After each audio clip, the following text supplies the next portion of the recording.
Alors, vous avez peut-être un ou plusieurs enfants avec un ex-partenaire, manipulateur, pervers narcissique ou toute personne à profil toxique, homme ou femme, et vous souhaitez des conseils sur les comportements à avoir ou au contraire les pièges à éviter pour éviter à votre propre enfant de développer ce profil toxique. Voilà, voici le thème donc de ma vidéo d'aujourd'hui. Bonjour, je suis Laure Dupré-Lavigne, je suis consultante intuitive et auteure et j'accompagne celles et ceux qui souhaitent s'apporter davantage d'amour pour eux-mêmes. Et pour cela, j'utilise plusieurs outils qui sont notamment le tarot de Marseille et le l'EFT. Si c'est votre première visite sur ma chaîne, alors je vous souhaite la bienvenue et n'hésitez pas, si ça n'est pas encore fait, à vous y abonner en cliquant tout de suite en bas à droite sur la petite icône rouge et vous serez averti donc de mes prochaines vidéos. Et puis, pendant que j'y suis, eh bien, n'hésitez pas non plus à visiter mon site www.magiedelame, le tout en attaché.com. Voilà, vous en saurez un petit peu plus donc sur ma manière de vous accompagner. Alors, revenons-en au conseil. Si vous avez un enfant avec un ex pervers narcissique ou même s'il est actuel dans votre vie, qui vit encore sous votre toit, eh bien, il y a une personne qui récemment dans les commentaires m'a proposé en fait de faire ce thème en me demandant mais c'est quoi, qu'est-ce qu'il faut conseiller ou non si on veut éviter à son propre enfant de développer ce profil pervers narcissique. Alors, j'avais déjà envie de vous donner la première information qui est, eh bien, qu'est-ce que le parent PN en fait? Quel est le but du parent PN vis-à-vis de son enfant? Eh bien, le parent PN vis-à-vis de son enfant, c'est finalement de détruire les 5 piliers de construction de l'enfant, en fait, qui vont lui permettre de développer sa propre identité, donc son identité propre et son estime de soi. Donc les 5 piliers qui permettent à l'enfant de se construire cette identité personnelle et cette estime de soi reposent sur, premièrement, la sécurité. Donc ça, c'est le premier pilier, sa sécurité à la fois physique, émotionnelle et mentale. Le deuxième pilier, c'est son sentiment d'individualité. Le troisième pilier, c'est le sentiment d'appartenance. Le quatrième pilier, c'est la confiance en ses compétences. Et le cinquième et dernier pilier qui est la possibilité donc pour votre enfant de se projeter dans un objectif. Le but du partenaire et du parent pervers narcissique, c'est de détruire ces 5 piliers, donc par son comportement de maltraitance, par son attitude de destruction. En fait, son but en fait, c'est de pousser l'enfant et de rendre l'enfant docile et dominé. Voilà. Alors, je vous imagine, si vous écoutez cette vidéo, que vous êtes le parent protecteur. Vous avez peut-être la garde de votre enfant et vous vous dites, mais comment je pourrais faire pour éviter voilà, que ça dérape, parce que vous avez certainement entendu parler du fait que c'est vrai que souvent quand il y a un pervers narcissique voilà, dans un couple, souvent il y a un enfant qui le devient, peut-être des fois plusieurs, des fois pas du tout, mais voilà, donc vous avez toutes ces questions et vous vous dites, bon comment je peux éviter le clash et que ça puisse vraiment devenir à la longue vraiment le profil que vous ne voulez pas voir se développer chez votre propre enfant. Alors, les conseils que je pourrais vous donner déjà, les bons comportements à avoir, c'est déjà d'avoir cette transparence vis-à-vis de votre enfant et de lui parler de la réalité de la situation. À savoir que l'autre parent toxique, donc vous pouvez lui expliquer à votre enfant qu'est-ce que c'est que la manipulation, sans porter de jugement, hein, mais d'expliquer finalement que voilà, vous êtes confronté à cette situation, qu'il y a de la manipulation, que ça se passe comme ça. Généralement, les enfants sont suffisamment intelligents parce qu'ils connaissent eux-mêmes ce comportement qu'ils adoptent quand ils sont enfants. Et ils savent, voilà, ça leur permettra déjà, ça vous permet déjà d'avoir de poser une certaine réalité à ce que vous vivez. Donc ça, c'est une première chose. Et surtout, adaptez votre discours en fonction de l'âge de votre enfant. Hein. Ne vous lancez pas dans des discussions compliquées. Voilà, sachez avoir cette transparence en adaptant votre discours. Voilà, ça c'est aussi très important. Un autre conseil, c'est de savoir fixer les limites à votre enfant en lui expliquant la différence entre ce qui est bien, ce qui n'est pas bien, les bonnes actions, les actions qui sont pas très bonnes à entreprendre. Donc là, c'est pareil. Apprenez-le à avoir ce discernement. Les enfants sont pareils, sont intelligents. Ils savent, voilà, ils savent quand c'est chaud ou au contraire quand c'est très froid. Donc c'est important déjà de délimiter ce cadre. Ensuite, leur expliquer qu'en fonction de la situation actuelle, à savoir peut-être que vous avez peut-être la garde de votre enfant, de temps en temps il va chez l'autre parent qui est le parent toxique, et que en fonction des limites ou du cadre que vous avez fixé et des règles que vous avez fixées avec votre enfant, que ça va se modifier et qu'il va devoir s'adapter à d'autres règles et à d'autres comportements avec l'autre parent. Donc déjà, avoir aussi ce discours avec votre enfant pour lui expliquer tout ça. Donc ça fait vraiment intervenir beaucoup le dialogue, l'ouverture, la transparence. Voilà, parce que les enfants sont vraiment, voilà, ils ont cette capacité à vraiment assimiler, c'est très important et c'est super important aussi d'être vrai avec eux.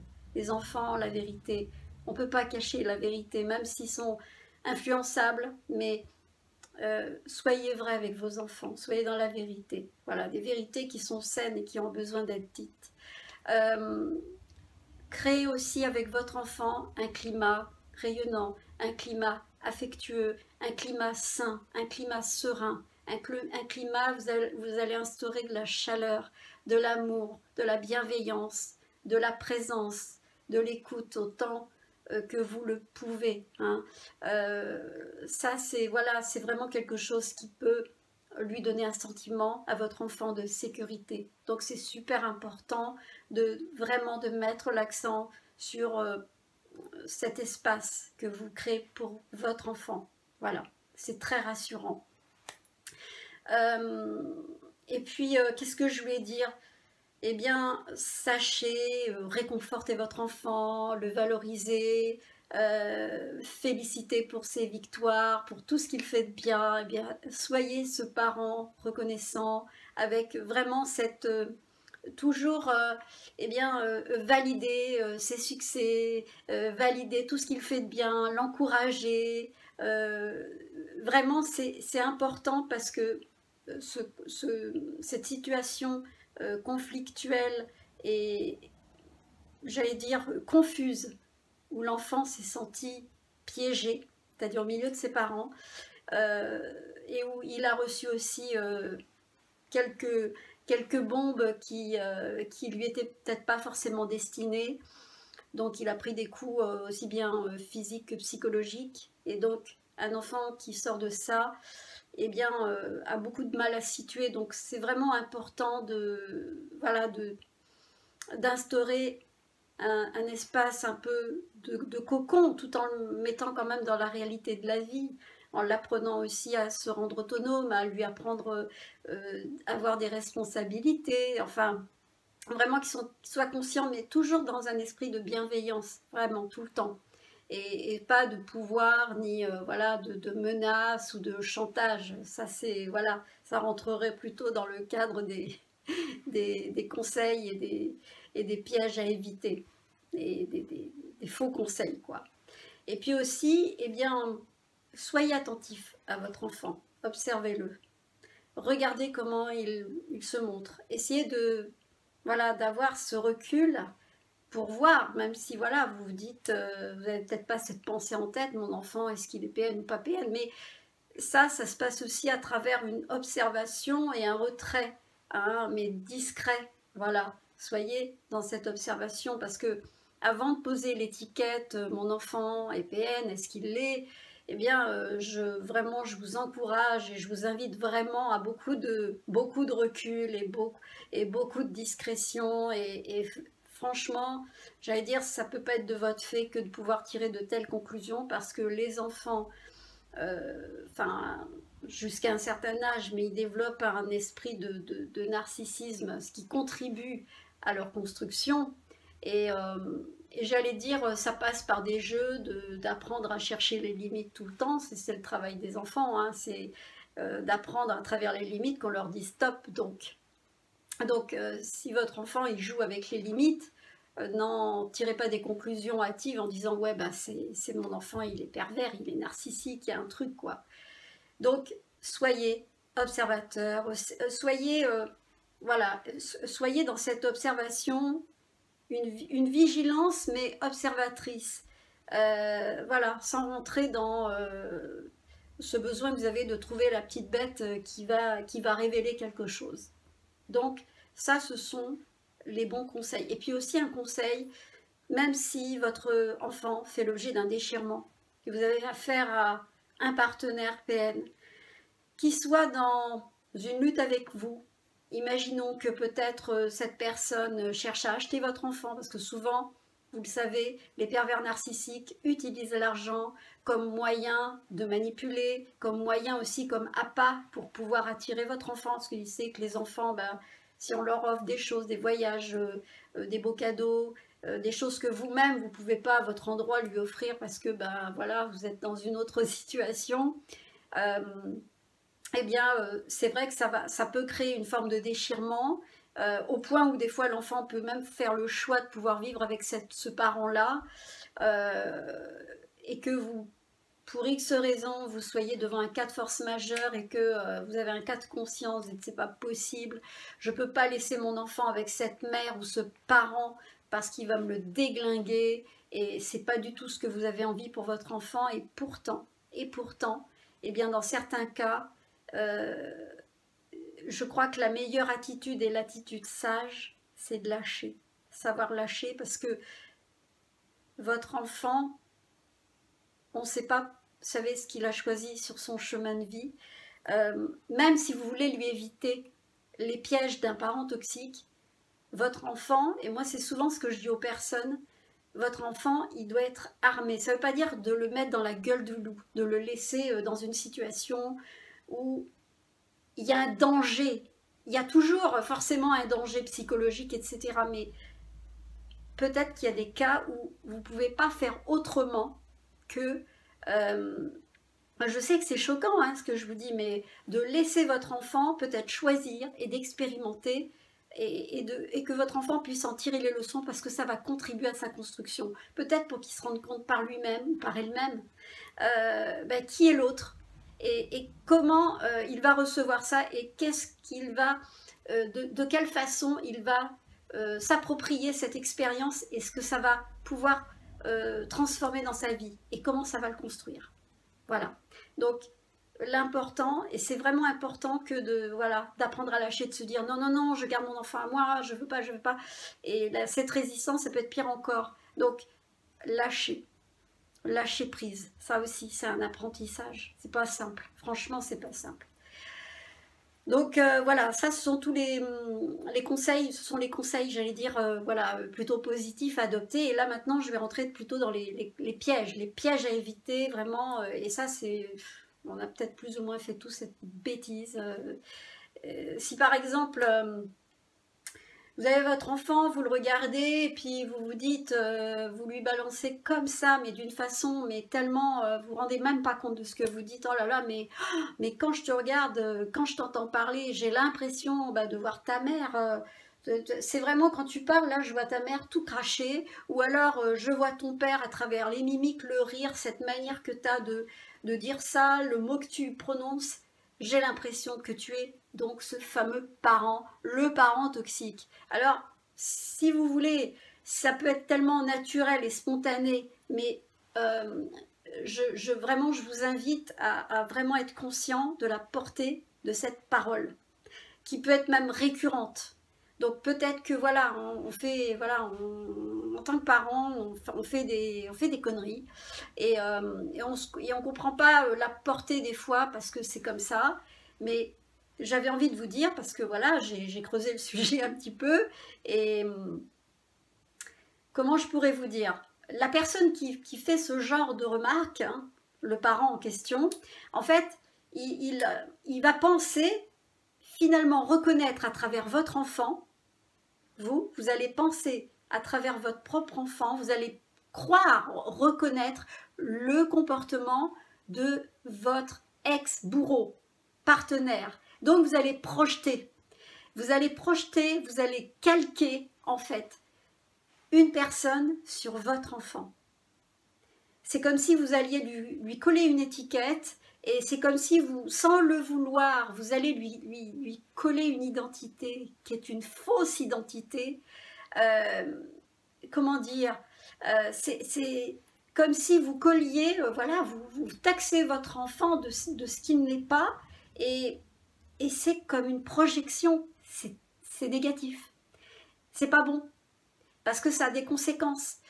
Finalement, votre enfant, il est dans un besoin narcissique de s'exprimer. C'est comme ça qu'il se construit, comme je vous l'ai dit tout à l'heure. Donc, lui, il va montrer ses limites parce que c'est son âge de montrer ses limites, de jouer aux limites, de jouer à, tiens, bah, jusqu'où elle va aller, jusqu'où je vais la manipuler pour obtenir ceci ou cela, comme l'a fait l'autre là, le toxique, le partenaire qui est plus là. Voyez, homme ou femme d'ailleurs. Je précise toujours hein, maintenant, parce que je ne vais pas mettre le focus que pour les hommes, sur les hommes, hein, pardon. Donc, l'attitude de projeter en fait, parce que le parent qui fait ça, qui projette sur son enfant, il va y mettre beaucoup d'angoisse, la peur, mais pourvu que tu ne sois pas comme celui-là ou celle-là, voyez. Donc, c'est important de le savoir parce que c'est comme une induction, c'est une projection, c'est quelque chose qui va rentrer dans le mental de l'enfant et l'enfant, ben, la conséquence que ça peut avoir si c'est récurrent, c'est que ben, finalement il va finir par s'identifier à ce fameux parent qui n'est plus là parce que ben, c'est comme ça que ça fonctionne. Donc attention, attention à vos mots, attention à ce que vous dites, attention aux termes que vous employez et surtout pas de projection. Et ça va rebondir aussi sur le fait que évitez d'avoir des discussions à votre enfant où il est question de déverser vos colères, votre haine, tous les désagréments que vous vivez, même si vous êtes en guerre avec votre ex-PN, que vous êtes peut-être dans un contentieux, que vous êtes dans un truc voilà, de justice où il est question d'enfants, de garde d'enfants, de pension alimentaire, de qui va avoir la garde, etc. Donc souvent, des fois, il y a dans les couples séparés avec un PN, il y a beaucoup de discorde, il y a des histoires de justice qui sont en jeu, il y a énormément de tensions, des choses qui sont extrêmement dures à vivre. Cette guerre, cette lutte, elle continue souvent, même quand les personnes sont séparées. Et souvent, les enfants sont le réceptacle de la colère, de la négativité que la mère, elle vit ou le père vit, et que l'enfant, c'est comme s'il allait être le témoin de tout ça et qu'il n'a rien demandé, mais il va devoir se voir, il va voir se déferler tout un tas de paroles et de propos qui n'ont rien à voir avec lui ou elle, hein, si c'est votre fils ou votre fille. Donc c'est comme si vous faisiez à votre enfant un faux procès que vous alliez déverser et c'est totalement, mais vraiment c'est négatif, c'est contre-productif, il faut éviter, c'est pas la bonne personne, il faut au contraire protéger votre enfant, il faut rester hyper neutre, même si vous avez des lions dans votre ventre et que vous avez envie de le défoncer, l'autre en face qui vous emmerde, mais votre enfant, malheureusement, n'a rien à voir avec ça, donc il faut vraiment faire la part des choses. Donc évitez de dénigrer l'autre, évitez de porter des jugements sur l'autre, évitez de prendre à partie votre enfant pour qu'il pense ceci ou qu'il pense cela. Ça, c'est négatif parce que l'enfant va se faire des idées tout arrêtées et je pense que c'est important que votre enfant se fasse une propre idée de qui est l'autre, de qui est le père, de qui est la mère toxique en question. Voilà. Et puis ne pas rentrer dans les interprétations. Vous savez très bien que les enfants sont, voilà, sont très influençables, donc ça ne peut que induire en eux quelque chose qui va, comment je pourrais dire, qui va bloquer leur construction, qui va permettre à leur construction de se faire, mais pas de façon fluide. Donc, évitez ce genre de choses. Tout comme évitez de rabaisser votre enfant, évitez de pointer ses erreurs, évitez de lui dire quand c'est pas bien, quand il n'a pas bien fait. Évidemment que, je sais pas, s'il a commis un acte qui est vraiment pas gentil vis-à-vis d'une personne, un animal ou je ne sais pas quoi, vous n'allez pas le féliciter non plus, mais évitez de utiliser la forme négative pour vous adresser à votre enfant. Voilà, ne jouez pas le jeu de celui qui n'est plus là ou de celle qui n'est plus là et qui n'a eu de cesse que de faire ce genre de choses. Votre enfant, il a besoin d'être assuré, il a besoin d'avoir confiance en lui ou en elle, elle a besoin de se construire avec sa propre identité, d'avoir ses propres choix, ses propres envies, d'avoir son besoin d'expression. Laissez votre enfant s'exprimer, ne le brimez pas, encouragez-lui et évitez donc voilà tout comportement qui consisterait à lui broyer sa confiance. Donc voilà, en fait, j'allais dire globalement, tout ce que je pourrais vous dire, voilà, va tourner autour de ça finalement. Faut éviter de jouer le jeu de celui qui n'est plus là. Hein.